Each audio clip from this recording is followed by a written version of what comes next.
Hey guys, Besa Gordon here. Happy Monday. Of course, as you guys know, my Monday episodes they come out a little bit later just because I'm not coming in if I don't have to. I'm just saying. Anywho, you guys, today's episode is going to be really, really dope. We have an interview with KJ Wright. At least part one of the interview. Part two will be dropped tomorrow morning at 9 a.m. We also got to talk about Megan Thee Stallion, Tink, and the fact that not only is today's Nipsey Hussle's birthday, but he is literally being honored with a star on the Hollywood Walk of Fame today. So we're talking about all of that and more today right here on Rewind with Besa.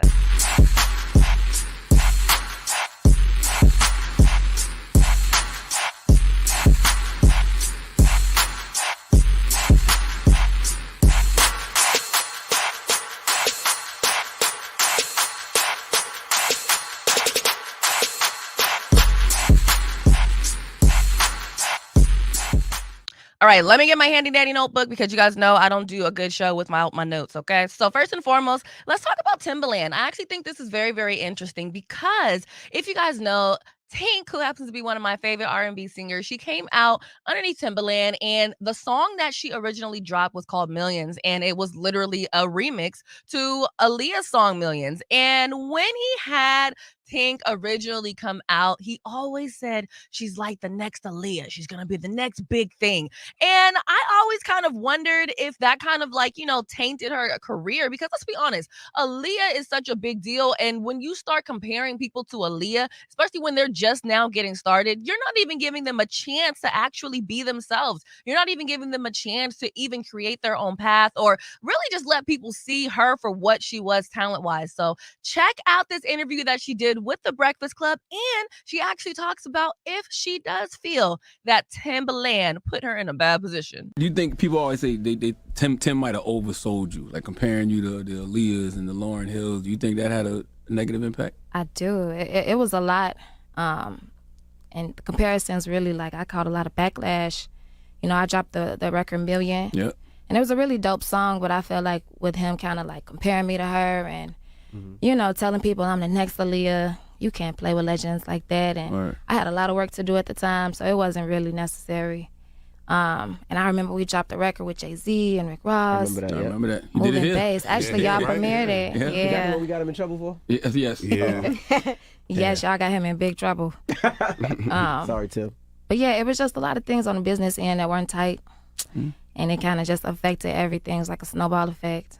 What does that do to you creatively in a space where you want to do your music and you've been working on music for so long, but then the business is a mess? It just holds up everything, the process. Everything gets pushed back. Like I had albums ready to go. I had music in the can, but the label couldn't promote my music because, we had an album to release. So it was just like everything got put on hold. So as an artist, that's the worst thing. Like I can't drop and I got heat. I want to be in the market too, and you got somebody making a schedule for you. So yeah, it just makes you kind of frustrated. I'm actually really, really happy that she said that because honestly, like I said, I agree. I really felt like if Timbaland did not put her in the situation of making people automatically assume that she was going to be this next big Aaliyah, it just put an unnecessary amount of pressure on her to where she couldn't even come out and really be herself. Don't get me wrong. I enjoyed her music, but I wouldn't be surprised if the whole Aaliyah comparison kind of turned people off. Plus, her first big single was an Aaliyah remake. So definitely advice to people that are managing artists: stop comparing your new artists to legendary artists. Just let them be them and their music will speak for themselves. If somebody wants to be like, hey girl, you're giving me Aaliyah energy, let somebody else do that. But for you to push that down people's throats, you definitely did not do that girl a service. Now, in other music news, today is Nipsey Hussle's birthday, and not only did Lauren London honor him today and pay him a tribute, but she paid him a tribute as he got his Hollywood Walk of Fame star. Check out this video. First, start by saying happy birthday, Hussle. And to the Hollywood Chamber of Commerce, thank you for acknowledging a visionary. I think I speak for the entire city of LA when I say that we've always known Hussle was destined for greatness. This moment only amplifies that for us. Nip would have been honored by this moment.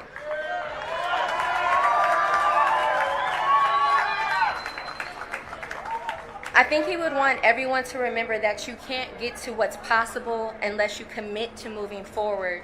That doesn't mean forgetting where you come from, but it requires acknowledging the reality you were born into and the power you have to change that reality for the better. So whenever you're in the City of Angels and you see this star, I hope it encourages you to break away from whatever might be holding you back and for you to run your marathon until God says that it's finished. Sometimes I really do wonder if they would have still given him everything that they're giving him now had he still been here. You know, it really sucks, but when people say, give me my flowers while I'm here, they really do mean that. Because if you're not going to give someone their flowers while they're there, it just kind of looks a little weird when you start doing all this stuff later on. Don't get me wrong, Nipsey Hussle definitely deserved everything that he's getting and more, but damn, why did it take until now for him to get it all? Either way, happy birthday, Nipsey Hussle, and everyone just needs to make sure you are giving people their flowers while they are here and not after they've left this earth. And lastly, Megan Thee Stallion actually talked about how she ended up paying Future $250,000 for his verse on her album Traumazine. Check this out. But Pressurelicious is the one I want to talk about. Okay. All right, so you and Future, how does this song come about? Okay, so it's a really crazy story. So I had the beat for Pressurelicious, right? And I recorded the song and I recorded it one way. And I'm like, you know what? This will really sound hard if Future was on it. So I feel like being a woman in the industry, reaching out to a man trying to get a feature is always going to be a task. Like, you know, like you never know what to expect. Like, you know what I'm saying? Like, you don't know how it's about to go. So how I went about it was, okay, somebody figure out what's Future feature price. Like, let's just ask him what's his feature price. Okay. And they was like, okay, $250. He wants $250K. I was like, okay, bet.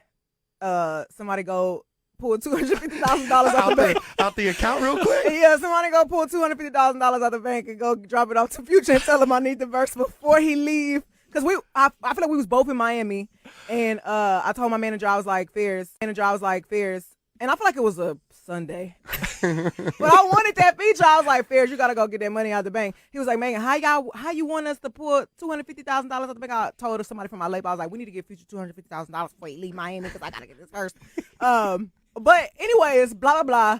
We got the $250,000. Okay. And I had my manager go drop it off to him in the backpack.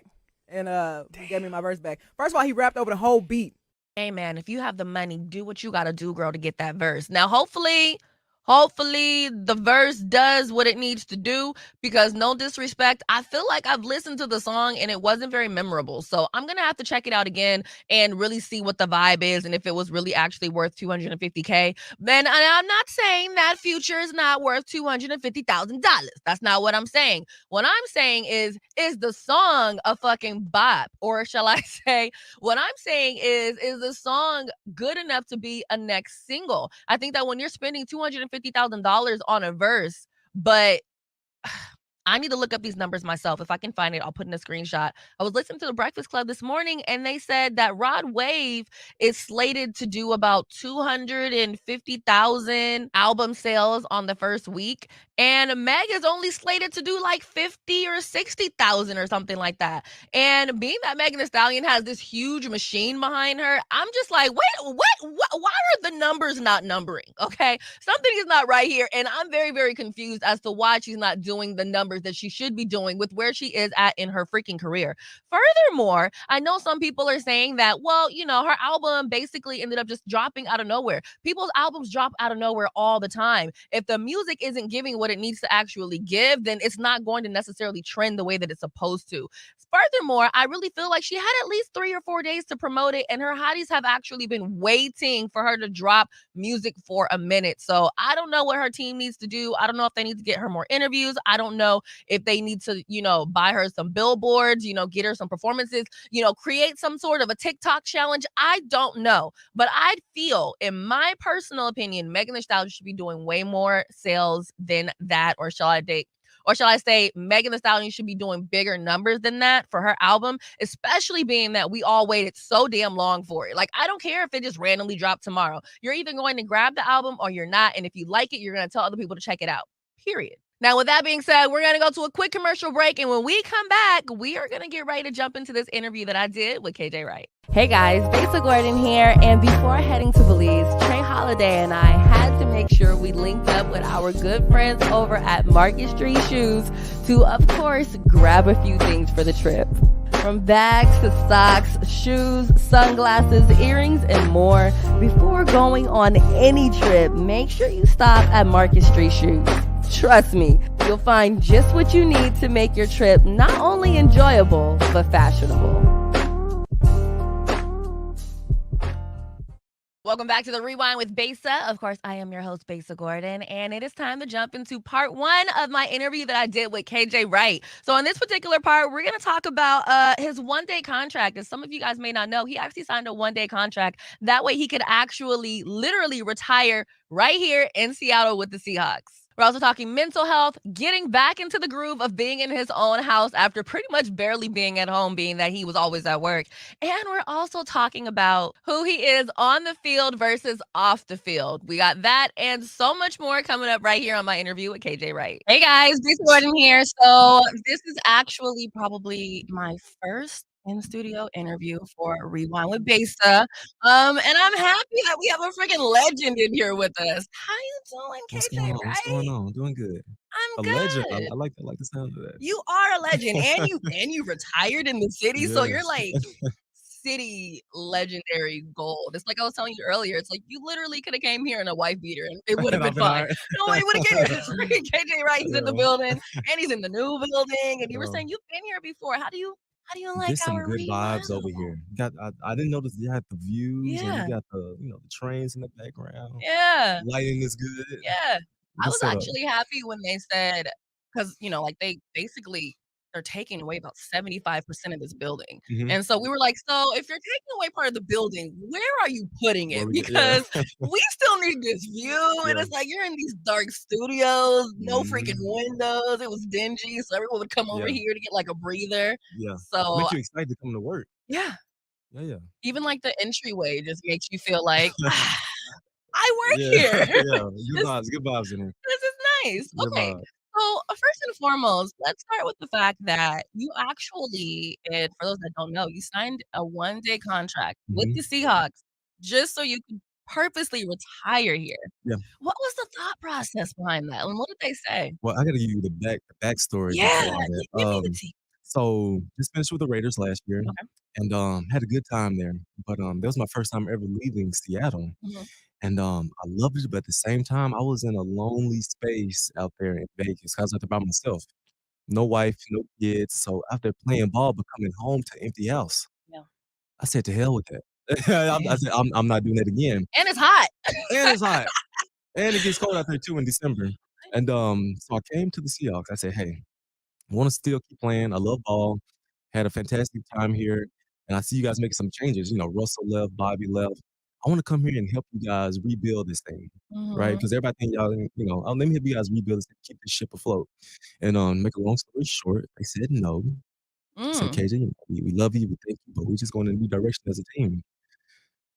And I knew they was gonna say no. I knew when I walked Well, in. you never know until you ask. You at least I gotta was like, I ask. got a small chance of them putting me on 1-year contract, but they said no. I said, okay, so if you guys say no, then I'm not gonna go anywhere else. If it's not in Seattle, I'm about to just call it quits. Yeah. And so I asked, I said, hey, would you guys be open to a one-day contract? And they was all the way open to it. You a legend, played for 10 years, brought us to Super Bowl. That's easy for us to do. And Yeah. so they made it happen for me. I freaking love that idea because it's something about getting taken and plucked out of where you've been at for so long. How did that feel? Like, I've Yeah. always wondered what it feels like when you're like, okay, I've been putting my blood, sweat, and tears into this team, Yeah. and y'all just send me to Vegas. Like, what did that feel like? I mean, my whole entire adulthood, I was in Seattle Mhm. wearing the blue and green. I had the same commute to work, had the same locker, had the same number, playing the same stadium. It's just literally my whole life was in Seattle, Washington. And in a blink of an eye, that's a wrap. You're just gone, That's a wrap. and you're by yourself. And I'm by myself. And I'm by myself. I had my wife to, comfort that night. Yeah. And that was a beast. And I just thank God that I just had, good family support system. They pulled out as much as they could. But to do something your whole life and to just up and move, that's hard. And so Yeah. one of my favorite books is, I tell my wife this all the time, is Who Moved My Cheese? Who, I don't know if you guys read that book, but in life, we go through the same steps, and we got our cheese to be right here the whole time. Mhm. When this rat is going looking for his cheese and it gets moved, what the hell do you do? Yeah. You got to find a way to adjust. You got to find a way to keep going. You got to find a way to keep pushing. Find new coping skills, new friends. Yeah. And so I had to learn a lot in my 11th season.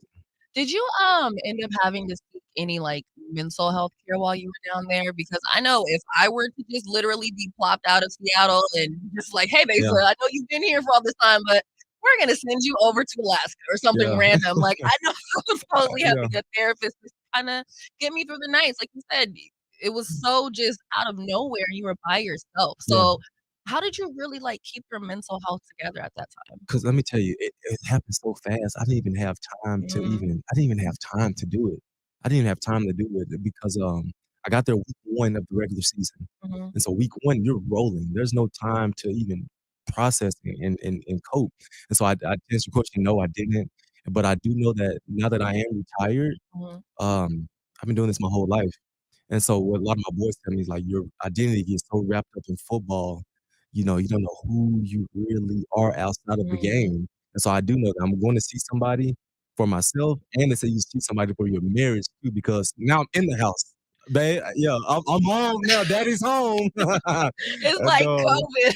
yeah, Did you hear about how, like, during COVID, with everyone being at home so much, divorce rates divorce skyrocket. Yeah, rate, freaking domestic violence, yeah. like, it just got real crazy for some of those couples because they Mhm. weren't used to being around each other all the I time. know, and I'd be gone from like 5:30 in the morning till Yeah, about 6, yeah. and so we get our doses of each other from, 6 to put the kids to bed, and we have our time, but now I'm home, I'm helping making breakfast, and, I get in the way a lot, and so it's crazy, I'm trying to find my own way in my Yeah. own house.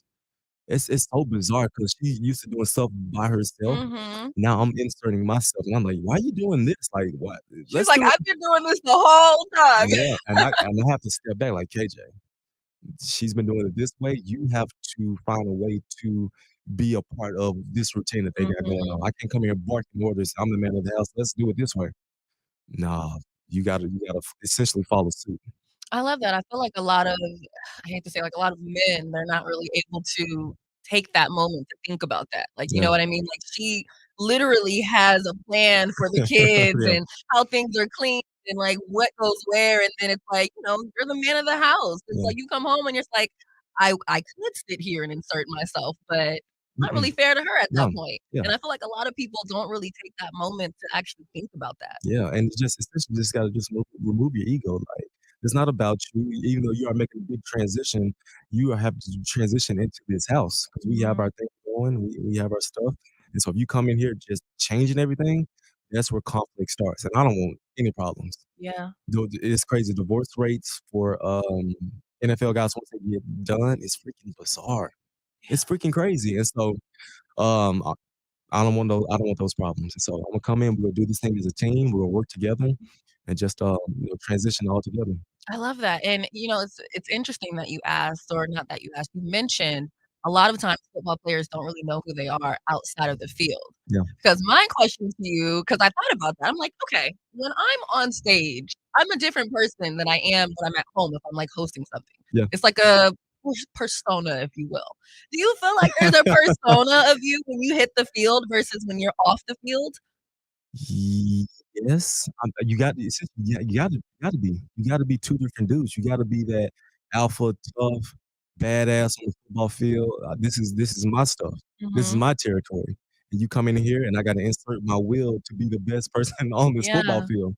And so when I step off, completely different dude. yeah. Easygoing, great teammate, chill. And so you essentially gotta be 2 different dudes when you step into the element because it's the real deal. You're playing against the best people in the world. Yeah. And if you don't come correct, you'll be embarrassed. I hope you guys are enjoying my interview with KJ Wright, Seahawk legend. I know I surely enjoyed doing it. Now, you guys, we are going to go to a quick commercial break, but when we come back, we're talking about fights on the field, the lime green uniforms. If you guys know me, you know how I felt about those lime green Seahawk uniforms. We're talking about PPP loans, and we're even talking about flued out culture. Yes, honey, I asked him about that too. Okay, stay locked. I'm past patiently waiting, I'm passionately matching every expectation, every action's an act of creation. I'm laughing in the face of casualties and sorrow. For the first time I'm thinking past tomorrow. And I am not throwing away my shot. I am not throwing away my shot. Hey yo, I'm just a country, I'm not stucky and I'm here. I'm not throwing away my shot. We're gonna rise up, it's time, take a shot. We're gonna rise up, it's time, take a shot. We're gonna rise up, rise up. It's time to take a shot. Rise up, rise up, take a shot. Rise up, it's time to take a shot. Rise up, take a shot, shot, shot. Hey, it's time to take a shot, time to take a shot. And I am not throwing away my shot. What do you always like? Every once in a while, there's like a scuffle on the field. Yeah. And then the whole world loses their freaking minds. For real. And to me, I feel like when there's these scuffles on the field, you guys have so much adrenaline going to where Mhm. it's like anything can possibly piss you off Yeah. that wouldn't necessarily piss you off outside of the field. Yeah. What do you usually think about when anchors are talking about the fights and they're like, oh, they could have did this. Oh, they shouldn't have done that. This person's losing their cool again. But in reality, it's like you weren't there and you don't have all this adrenaline pumping. Right. I mean, when you're in the game, it's a lot of testosterone, a lot of guys just trying to achieve a Super Bowl. It's a lot of stuff going on. And so when you are in those moments, it happens. I've gotten thrown out of a football game before. I've gotten kicked out of a football game because this guy was holding me and I threw his face in the dirt and I mushed his face. I was so mad. And but the good ones take those angry moments and they process it into peace. They Yeah. process it into, okay, I'm gonna take this and be really good and just, just not let my anger overcome me. And so it has gotten the best of me. It has. I can admit that. But the good ones just take those moments and like, okay, I gotta be here for my team. I can't get thrown out of the game. Yeah. Speaking of games, I gotta ask a question. How did you feel when they gave y'all those lime green outfits? Fire. What you think? I ain't gonna fret. I wasn't a big. They grew on me Yeah. over time. They grew on me, but when I first seen it, I was like, "You got these 6 foot plus men, 200 plus in lime Some green." tight pants. I get it. But I like them. What really looks good is the lime green with the blue pants, though. The lime green jerseys with the blue pants. Those are fire. See, I don't mind those, but it's the lime green from head to Looking toe. like a onesie. I get it. I turned on the TV. I was like, "You got these jolly green giants running around on my damn screen." Yeah, but I actually think they're gonna stop that because the new is gonna be the lime green with blue pants. That's gonna be the new way to go, I and like that that. does look way better. I like that. Okay. That looks way better. Now, question. This recently hit the news. Biden is now extending the time that they can send people to jail for those PPP loan frauds. Do you Okay. feel bad for people about that? You know what? When COVID hit, it was we all went through a lot. Everyone was going through a lot. A lot of people lost their job. A lot of people lost a lot of money, and I know people that got those loans, whether it was legally or illegally. And so, just let it go. If Yeah. I'm Biden, just let it go, man. You the one that put it out there. You should have regulated it when you had it out there. Period. Don't be trying to come backtrack. There's more bigger fish to fry. Let's get these student loans covered. How about we focus on that versus these people that took advantage of the system? Because you had it out there. They found a way. You Yeah. should have regulated it. And COVID was a hard time for a lot of people. Also, I almost feel like it was I kind of feel like it was a setup. And I'm gonna tell you why. The people that actually needed it couldn't get it. Yeah. But then the people that didn't need it, they were creating fake LLCs, Yeah. using fake addresses, Mhm. and now you're over here riding around in Lambo trucks. Like, They got easy access to it. how is it that you're able to lie and get it, but the people that really needed it, they have no businesses? I don't want to get too much into politics, but everyone said vote for Joe Biden. I don't want to get into it either. They was like, You know. vote for Joe, get Joe Biden off. I'm sitting there looking like, because I voted for him. Joe, what's up, man? I didn't vote for either, honestly. No, Mm. I voted for Joe. I wasn't happy with either of the choices. But Yeah. yeah, we're not gonna get too Nah, political, yeah. but I'm looking like, come on, man, you got 2 more years left. You got to get tightened up, or there'll be somebody else in office next year. speaking of tighten up, you have 1 or 2 daughters? 1. You have a daughter. So there's this new culture called flued out culture. Okay, I haven't heard of it. So basically, what happens is a girl might meet a guy on Instagram or TikTok or something. I don't know. And he flies her out, buys her a ticket, gets her a hotel room, maybe makes her stay with him. And there's now these videos going viral of girls that got flued out Mhm. and they're getting sent back to the airport because they won't flip out. Oh my. It's a thing. Okay. So, what would you say to your daughter if she was to call you and be like, "Dad, see what had happened was I got flued out and now this man is kicking me out." I'm like, sweetheart, first of all, why are you flying out? First, I'll meet a stranger if he's paying for it, and then you damn right, you should leave if you don't put out. You should leave. But first of all, you shouldn't even be going out there in the first place. You got your own money, you should have your own spot.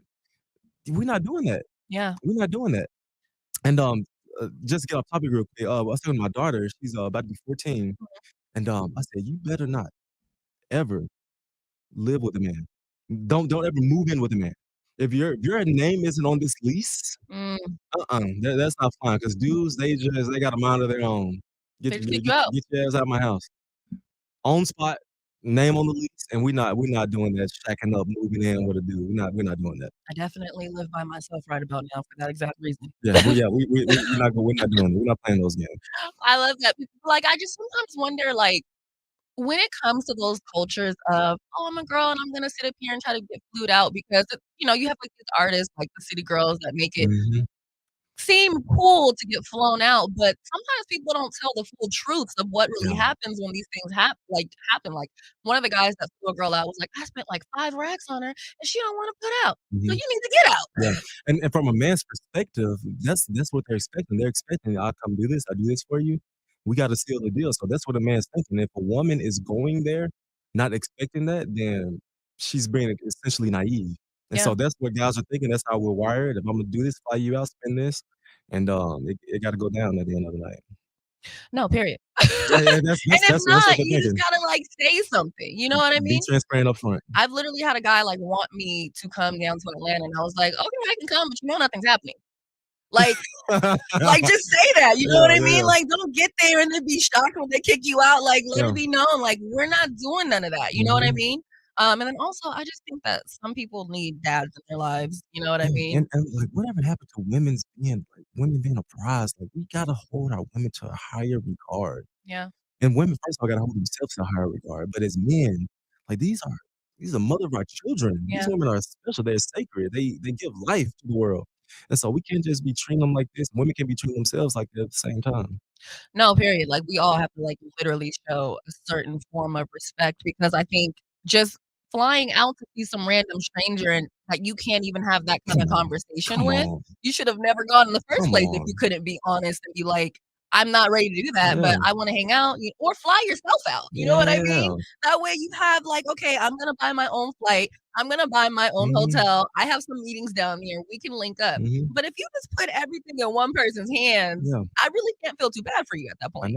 I know, and just it's unfortunate to see, and I blame this social media era. I blame Instagram. I blame TikTok. I blame all of it Yeah. because gives you a perception of this false reality that's out here, and women got to understand this stuff is not real. All right, you guys, that is it for part 1 of my interview with KJ Wright. We have a whole nother part coming up for you guys tomorrow. Now, in part 2 of my interview with KJ Wright, we're talking about charity work, Brittany Griner. You know I had to ask him about Brittany Griner, child. If playing football was all he thought it would be. We're also talking about the future of the Seahawks with all of the new players. Like, let's be honest, a lot of us don't really know anybody on the field, let alone have a connection to them. What's next for KJ? If he could do it over, would he? And of course, I had to ask, what is his one misconception? Okay. Make sure you tap in tomorrow. You already know I'm also going to have some new topics. And somebody actually asked me to talk about different places that you can go out here that have good music, like different clubs and things like that. So I'm going to see what I can find for you guys there. But in the meantime, between time, make sure that you stay locked for more episodes of Rewind with Besa. Of course, keep up with me on social media at Besa Gordon. And you already know, until I come back tomorrow, make sure you keep that energy high.